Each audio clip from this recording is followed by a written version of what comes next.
guess the worst of the best is over, so that's something. Welcome to the Time Treadmill. I'm Ron, and these are my sweaty thoughts about Doctor Who.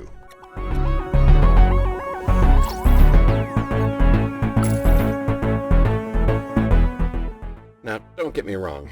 Even though this is absolutely the worst Dalek story to date, there is still a worse one coming down the road, so I have that to look forward to. Yay. I'm trying to think of positive things to say about this story.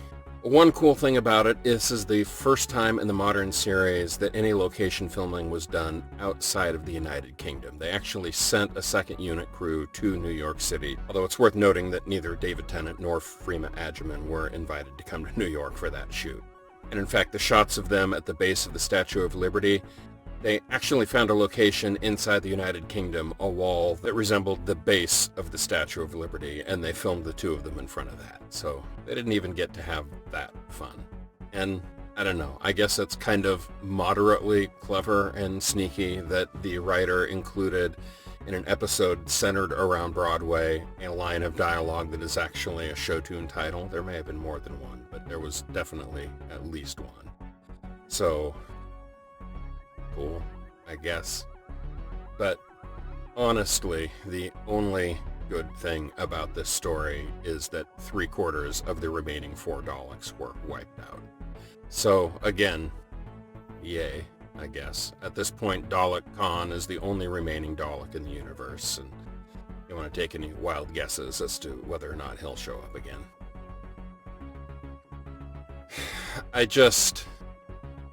This is my favorite season of New Who, except for this 3-week period here of this 2-part Dalek story and then the following story that are such letdowns in an otherwise amazing season.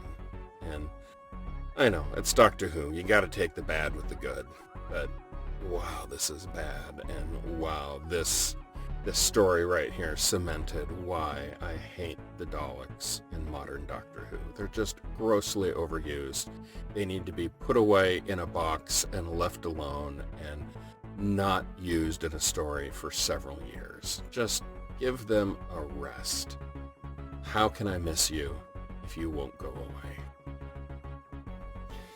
And that's all I have to say about this story. Tomorrow I'm back with Mark Gatiss in The Lazarus Experiment, which is actually not a terrible story. It's just the most egregious use of CGI in modern Doctor Who. But I'll get to that tomorrow.